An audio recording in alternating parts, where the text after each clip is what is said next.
শুভ দুপুর বন্ধুরা, আশা করছি তোমরা সবাই খুব ভালো আছো। আমিও ভালো আছি। আমার নতুন একটি ব্লগে তোমাদের সবাইকে স্বাগত জানাই। আজকে হলো মঙ্গলবার, এখন বাজে দুপুর 2:30 মতন। সংসারের সমস্ত কাজ সেরে এখন ওপরে চলে এসেছি পুজো দিতে। তো মেয়ে স্কুলে গিয়েছিল, স্কুল থেকে চলে এসেছে। মেয়ে আমার জন্য নিচে অপেক্ষা করছে যে মা আসবে, ভাত খেতে দেবে, ভাত খাবে। তো মেয়ে আজকে স্কুলে থালা নিয়ে যায়নি, টিফিন নিয়ে গেছিলো। তো 1টার সময় ওর টিফিন হয়, সেই টাইমে ওই টিফিনটা খেয়েছে। আর এখন তো খিদে পেয়ে গেছে।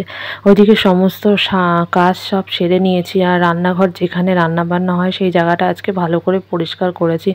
তো ভিডিও ক্লিপটা তুলেছি, কোনো ভুলবশত আমার ভিডিওটা ডিলিট হয়ে গেছে, তাই তোমাদের আর দিতে পারলাম না। মনটা খুব খারাপ হয়ে গেছিলো, ভিডিওটা ডিলিট হয়ে গেছিলো বলে। আমার কাজকর্মগুলো সবই তোমাদেরকে দেখাতে পারতাম, তো দেখানো আর হলো না। তো এইখান থেকে যে ভিডিওটা তোমরা দেখতে পাচ্ছ, এটাও আমি শ্যুট করেছিলাম, তবে এটা আছে, এর পরেরগুলো আর নেই। তো চলো এখান থেকেই দেখতে থাকো। এই যে ফুল তুলে নিয়ে এসছি নিচে গিয়ে, আর জলও নিয়ে এসছি ঘটে কল থেকে।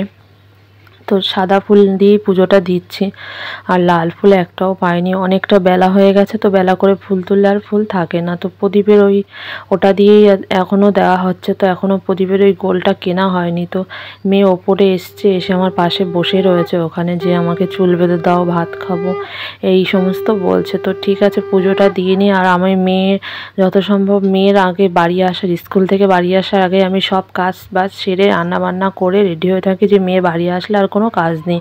তো আজকে ওই রান্নাঘরটা পরিষ্কার করেছিলাম। আর রান্নাঘরের সামনে যে পাপোশটা ছিল, আর ঘরের সামনে যে গেটে পাপোশটা ছিল, সব কিছু ধোয়া করেছি। আর টেবিল ক্লথটা, টেবিলে যেটা খাবার রাখা হয় সেইটাও ধুয়ে দিয়েছি। তো এইসব করে আস্তে আস্তে স্নান করে এসে তার আগে ঘর ঝাড় দিয়েছি, ঘর বাড়ি পরিষ্কার করেছি, মুছেছি। তারপরে কিছুটা কাচাকুচি ছিল, ওগুলো করে স্নান করে এই পুজোটা দিলাম। এখন বেজে গেছে 2:30 মতন। দেখতেই পাচ্ছ মেয়ে স্কুল ব্যাগ খাটে রেখে দিয়েছিল, তো সেটাই ঠিক করে রাখলাম। আর স্নান করে সবে ঘরে আসলাম, পুজোটা দিয়ে হয়ে গেল। এবার মাথা টাথা আশ্রে নেবো। তো মেয়ের স্কুলের ড্রেসটাও খাটের উপর রেখে দিয়েছিল, ওটাও গুছিয়ে রাখলাম ঠিক করে।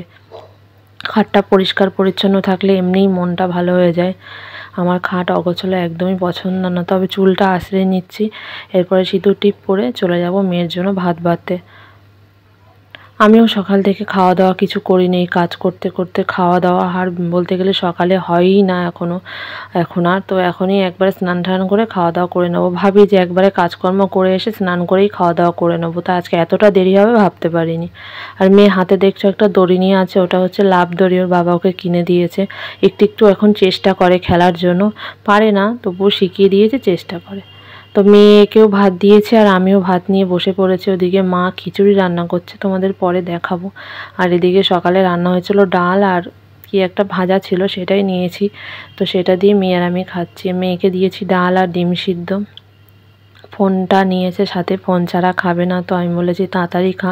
আর ক্যামেরাটা এমন জায়গায় সেট করেছি যে আমাকে আর দেখা যাচ্ছে না, আমি বুঝতে পারিনি। তো চলো তোমরা দেখো ভিডিওটা। খাওয়া দাওয়া করিনি, আর মেয়ের তো খাওয়া দাওয়া করতে খুবই লেট হয়। আমি তাড়াতাড়ি খেয়ে নিচ্ছি, যেহেতু সকালে খাইনি, আর এখন 3টে বেজে গেছে। তো খিদে পেয়ে গেছে, তার জন্য তাড়াতাড়ি করে খেয়ে নিচ্ছি।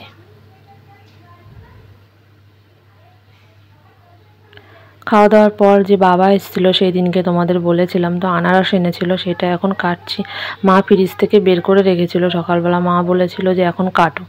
তো এখন কাটছি। খাওয়া দাওয়ার পর মা রয়েছে ওদিকে, আর ওর বাবাও বাড়ি চলে এসছে কাজ থেকে। তার জন্য সবাই যখন আছে তখন কাটি, আর বাবা স্কুল থেকে আসবে যখন বিকেলবেলা, থালায় রাখা থাকবে, খেয়ে নেবে, ফ্রিজে আর রাখার দরকার নেই। শুকে দেখছিলাম ভালো আছে কিনা, ভালো আছে আনারসটা। তো খাওয়া দাওয়ার পর আনারসগুলো কেটে থালায় সাজিয়ে নিচ্ছে। আর মেয়ের এখনও খাওয়া হয়নি, মেয়ে এখনও খাচ্ছে।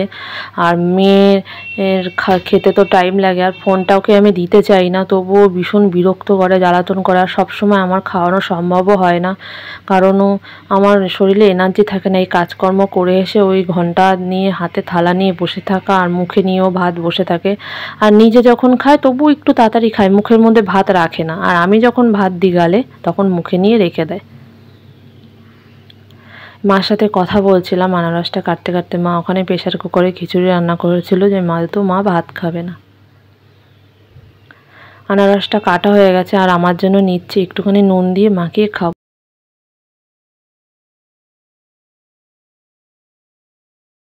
আর এখানে আনারস যেটা রয়েছে মা খাবে, ওকেও দেবো। ও আর মা এখন ভাত খাচ্ছে। ওখানে বসে। তো আমি যেখানে খাচ্ছিলাম ওখানেই একবারে বলেছি বসে পড়তে, বারান্দায় আর বসতে হবে না, এক জায়গায় যখন যেহেতু এঁঠো হয়েছে তো এক জায়গায় বসে যাও। এটা মার ঘরে বসেই খাওয়া দাওয়া করছিলাম মেয়ে আর আমি। তো এই যে দেখতেই পাচ্ছ খিচুড়ি রান্না করেছে, সেটাই মা খাচ্ছে। তা আমি বিকেলে উঠে একবার খাবো, এখন যেহেতু ভাত খাওয়া হয়ে গেছে। খিচুড়ি আমার প্রচণ্ড ভালো লাগে, মাকে বললাম আমি বিকেলে উঠে খাবো। তাহলে চলো এই আনারসটা খেতে খেতে এখানে ভিডিও আজকে এখানেই শেষ করে দিচ্ছি। তোমরা সবাই খুব ভালো থেকো, সুস্থ থেকো। কালকে দেখাবে নতুন একটা ভিডিওর সাথে। টাটা।